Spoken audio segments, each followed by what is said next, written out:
A primeira turma do STF também formou maioria para condenar a 10 anos de prisão a deputada federal Carla Zambelli pela invasão do sistema do Conselho Nacional de Justiça. E, nessa condenação, ela também pode ser obrigada a pagar 2 milhões de indenização.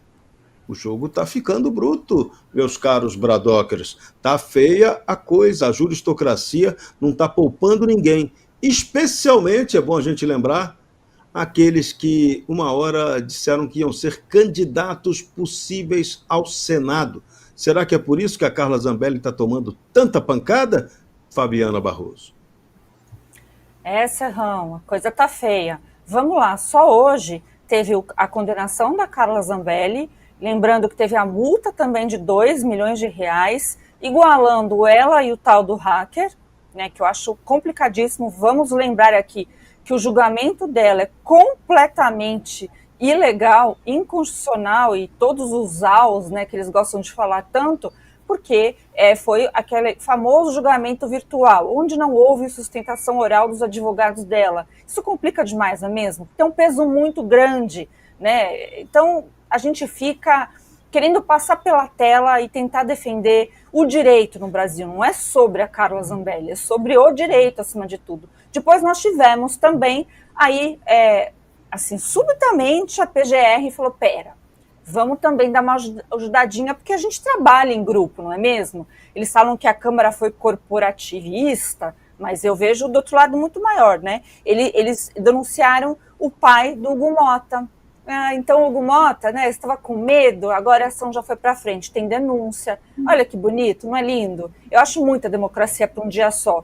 E aí tivemos também todo este desmembramento do imbróglio do aspecto jurídico, se é que dá para falar, em relação à sustação do processo da ação penal aí, do Ramagem e demais. Olha que coisa interessante, queria chamar a atenção para esse ponto específico.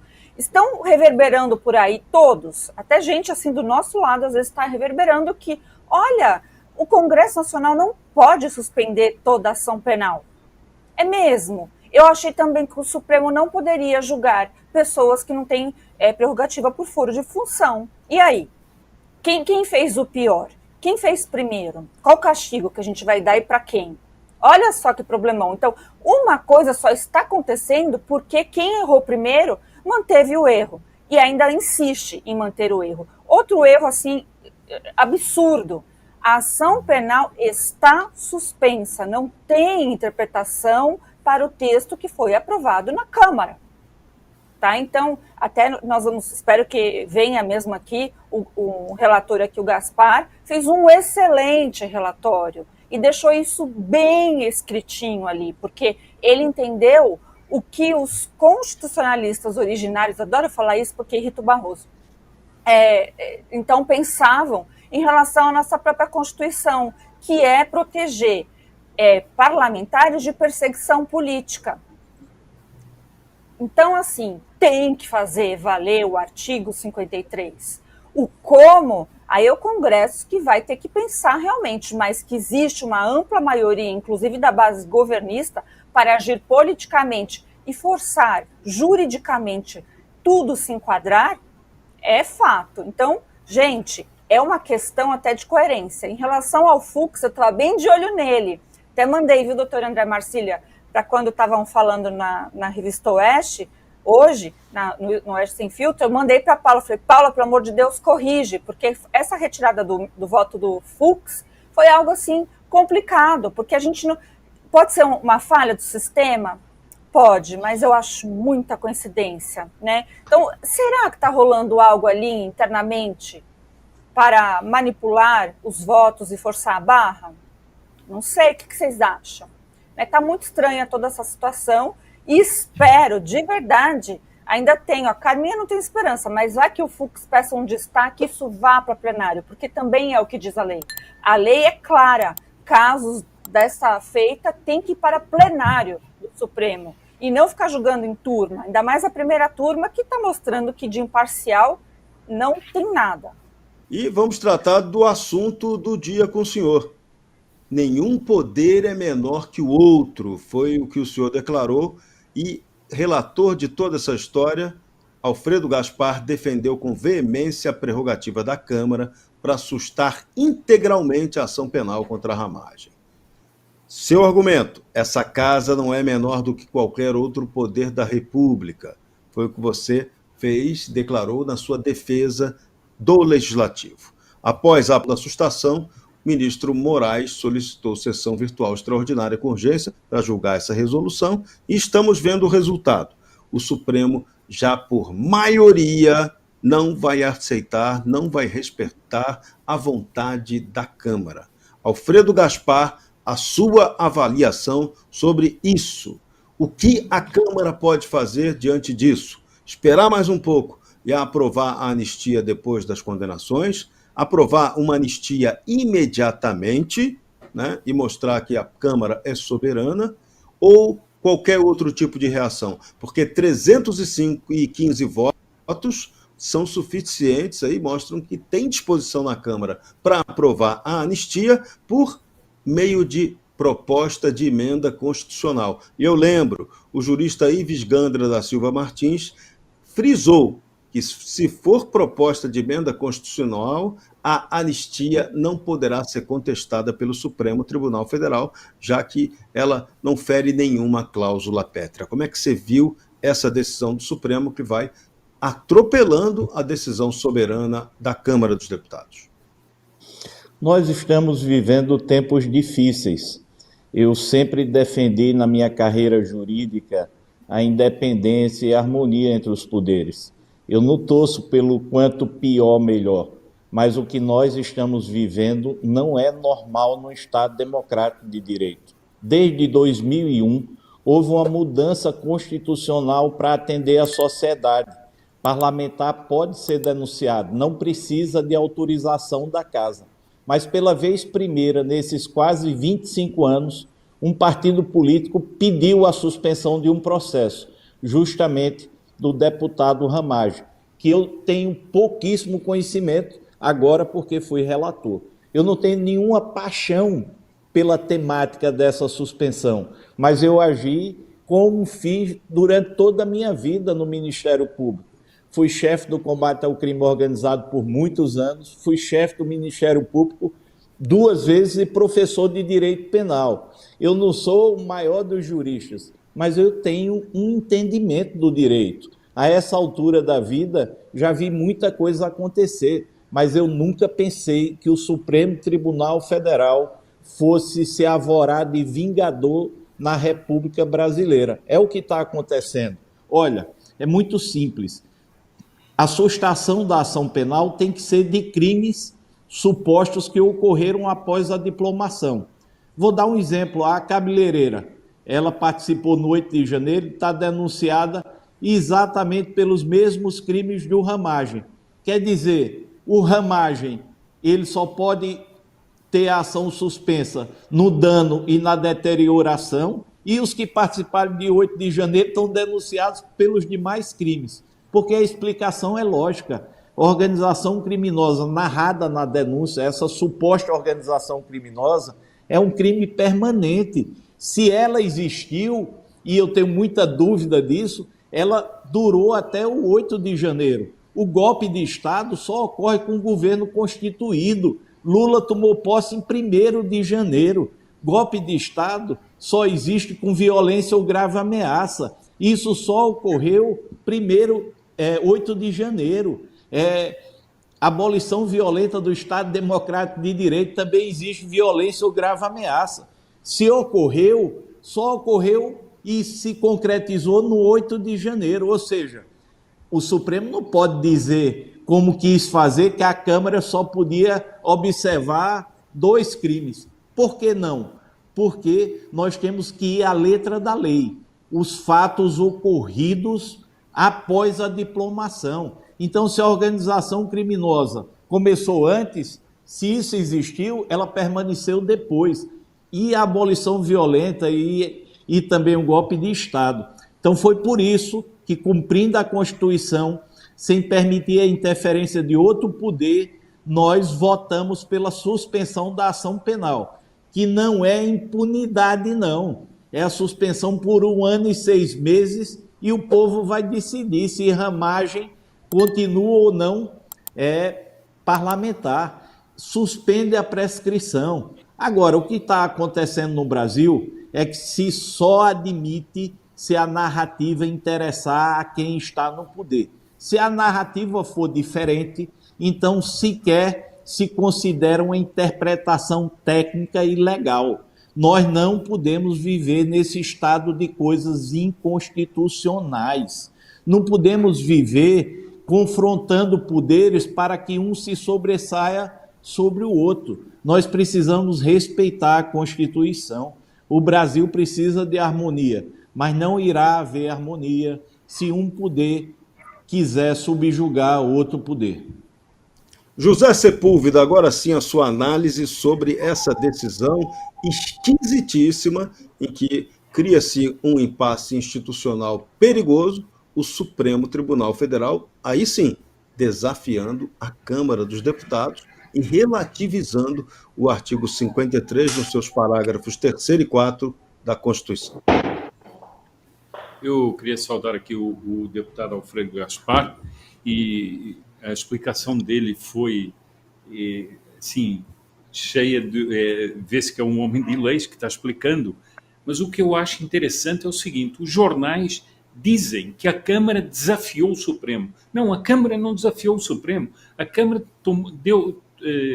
tomou um ato soberano da Câmara. O Supremo está desafiando a Câmara. E se nós formos ver na essência da democracia, embora haja uma harmonia dos poderes, o poder mais democrático é a Câmara dos Deputados e o Congresso, no seu conjunto, porque eles são eleitos. E eles expressam a vontade popular. E é por isso que há proteções constitucionais aos parlamentares. Então, é o seguinte, o que nós estamos vendo é um ato, a meu ver, estou aqui cheio de pessoas do mundo jurídico, mas é um ato nulo. O ato do Supremo é um ato nulo. Eles não valem nada, aquela votação. Vale o quê? Aquilo não pode ser avaliado, é um ato soberano do Congresso. Agora, a mim, enfim, eu gosto bastante de história e acho o seguinte, que no Brasil faltam certas atitudes políticas, ou seja, certos momentos políticos, por exemplo, em que parlamentares com muita voz cheguem e digam com todas as letras: o Supremo Tribunal Federal é um poder fora da lei, é um poder golpista no Brasil. Eles estão arrasando a ordem legal do Brasil. E o Brasil tem que se levantar contra isso. E o poder está no Congresso. E eu não vejo isso, sempre vejo partir para o conchavo. Não, vamos fazer um acerto, vamos fazer não sei o quê, nós aqui nos bastidores. Eu pergunto o seguinte: vamos ver um personagem como... Já arrebentou o meu tempo aqui, mas vamos ver um personagem como o Churchill. Ele ficava só no jogozinho das coisas? Não, ele subia à tribuna, fazia um discurso e derrubava um governo. É isso que nós precisamos no Brasil. Precisamos de um enfrentamento do Congresso, denunciar o Supremo Tribunal Federal como um poder ilícito, ilegítimo. Eles estão violando a Constituição e a lei todos os dias. Alfredo Gaspar, eu volto àquela tese do grande jurista Ives Gandra Martins, segundo a qual, se a anistia for aprovada via proposta de emenda constitucional, ela não pode ser questionada pelo Supremo Tribunal Federal, porque só se ferisse cláusula pétrea e não é o caso. Como você está vendo essa possibilidade concreta de a anistia ser aprovada? Ela vai ser aprovada agora ou o parlamento vai esperar o resultado final dessas prováveis condenações para aí sim determinar uma anistia no final das contas?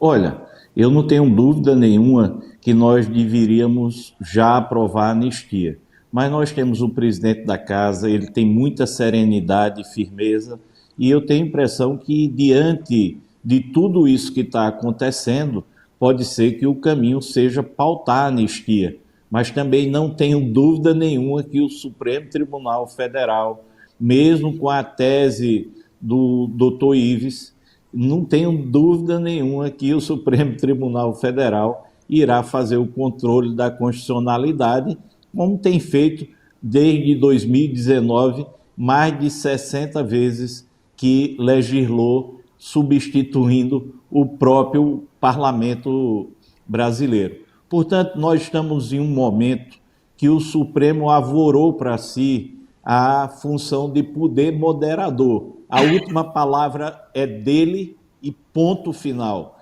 Mas nós, parlamentares, também temos responsabilidade nisso, porque muitos parlamentares abaixam a cabeça para o Supremo Tribunal Federal para se livrar dos seus problemas. E eu acho que o parlamento deveria falar de igual para igual, porque nós temos a representatividade do povo brasileiro. Eles estão lá como vitalícios, eles estão lá com essas competências, porque foi o parlamento brasileiro que aprovou a Constituição. Só que eles não têm autocontenção. Nós temos que discutir isso. A autocontenção é necessária em todos os poderes. E o Supremo Tribunal Federal precisa ter autocontenção, mas não estão ouvindo absolutamente ninguém. Mas eu vi uma posição muito firme do presidente Hugo Motta e acredito que nós chegamos a um ponto que não tem como se voltar mais atrás.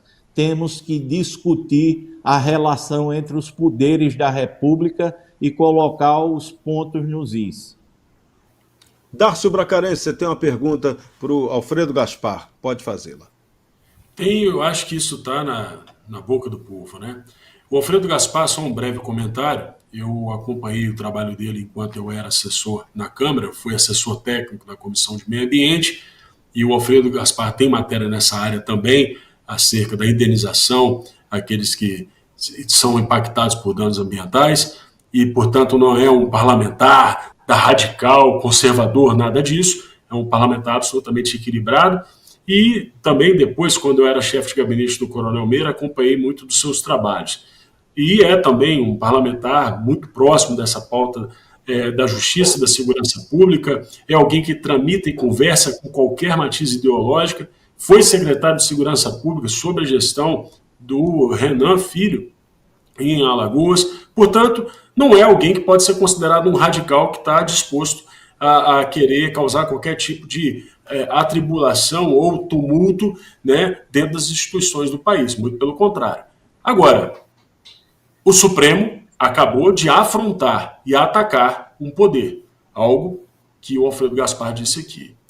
Qual será a atitude da Câmara dos Deputados? É possível fazer uma frente, procurar o Senado, para que o Senado possa tornar nulo esse ato? Por que eu digo isso? Quem declararia a nulidade desse ato do Supremo, que é nulo, é nulo. Qualquer estudante de direito vai dizer, isso que o Supremo fez está carregado de nulidade. Deveria ser a Justiça, mas aí o Supremo vai declarar a nulidade do seu próprio ato. Isso não deve acontecer. Qual é o próximo passo? O Alfredo Gaspar pretende procurar o Senado para esse diálogo? Eu acho que todo mundo quer saber qual que vai ser a resposta do Congresso Nacional, ou pelo menos se a Câmara dos Deputados vai buscar uma ajuda na Casa Alta lá para poder tentar discutir essa decisão que foi tomada acerca do processo do Ramagem. Obrigado. E, Alfredo Gaspar, nós recebemos aqui um superchat do Denis Silva, que vai exatamente na mesma pergunta que foi feita pelo Darcio Bracarense. Quem pode julgar o julgador? Olha, essa é uma pergunta no momento sem resposta. Nós poderemos discutir isso no parlamento.